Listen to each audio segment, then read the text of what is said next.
The goal of the transition closet is for our students to be able to wear the clothes that their parents approve of, come to school, and then swap out into the clothes that fit who they truly are.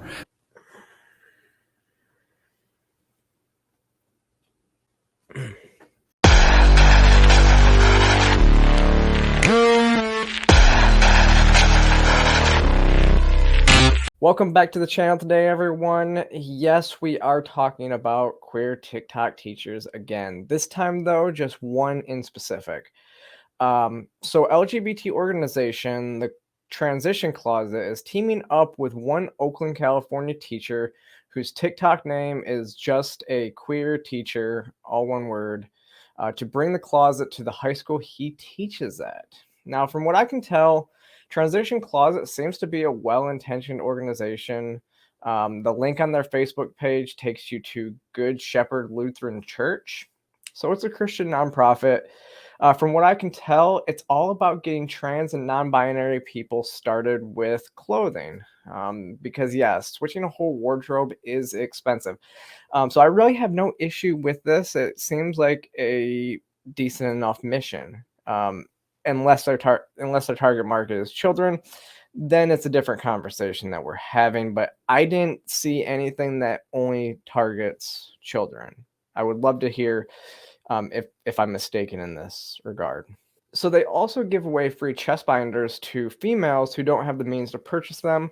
And what's key about this is they actually teach them how to use them safely. Now, again, I can't condemn this completely on its face because a binder is usually an important step for a female to male transsexual. And I know a lot of people have used them. And if you don't know what a binder is, it is something that goes over the breast and makes it look flatter to give the appearance that there is nothing there. It's kind of the exact opposite of a push-up bra. So think about that. And they can be very dangerous if used improperly. So the teaching aspect of this is really important. And I think it, again, on its face, it doesn't seem like anything malicious or anything like that. It actually seems like a good mission to help out trans people who need it. Now, this is where I have a problem because this organization has teamed up with Queer TikTok Teacher. Like I said, their screen name is Just a Queer Teacher. I'm just going to call them Mr. Edwards. And Mr. Edwards is a Spanish teacher in Oakland and the founder of Queer Teacher Fellowship. Now, so this partnership entails setting up a closet at the school so that the students can change into more gender affirming attire once they get to school.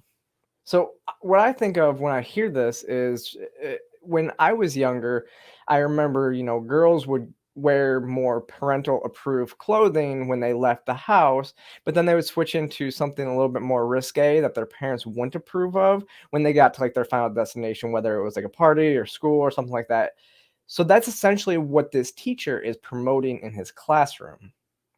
So this is the school essentially telling the kids it's okay to lie and keep secrets from their parents.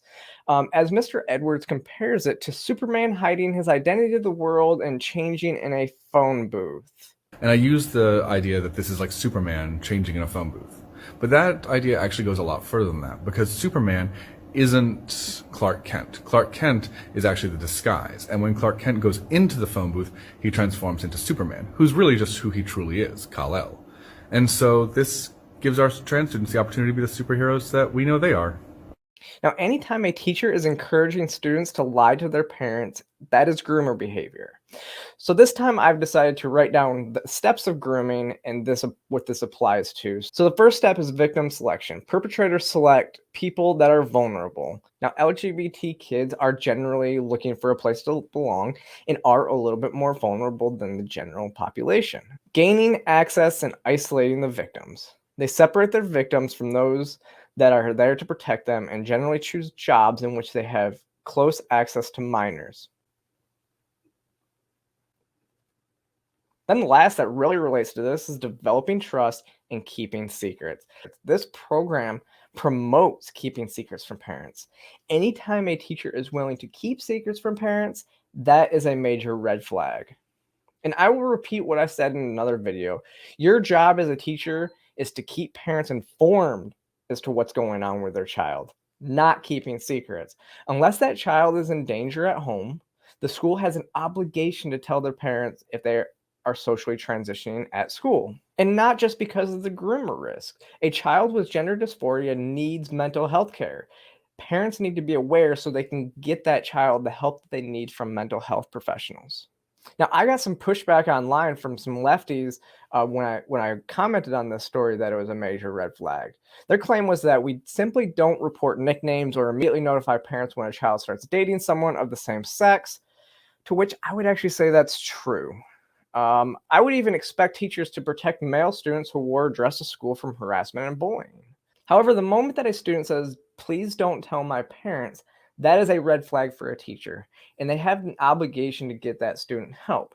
And as I said before, whether that is help because that child is in danger or letting their parents know so that those parents can actually get them the mental health that they need. A teacher's job is not to be the confidant of the student. And to add to this story, we have Miss Tammy Lee, the assistant principal of another school. This email was sent out to all faculty telling them not to tell a student's parents that they will be going by Evan, that their parents do not know. Again, this child needs help of a therapist. Hiding this child's social transition is not helping that child. Quite frankly, it's a recipe for a lawsuit. Imagine if that child took their own life and the school withheld this information from the parents. The school has two options in this case: tell the parents and get the child help, or get the child out of a dangerous situation. Parents have been taking a stand against their schools and need to continue to do this. Remember, school boards work for you. You elect them. It's your taxpayer dollars that go to funding them. Hold them accountable. Also, supporting bills that fund students instead of institution will help prevent this stuff from happening. People will be held accountable and schools will have to compete. But as always, let me know what you guys think about this in the comments. What is the step that we should be taking on this? And then make sure you click that like and subscribe button below.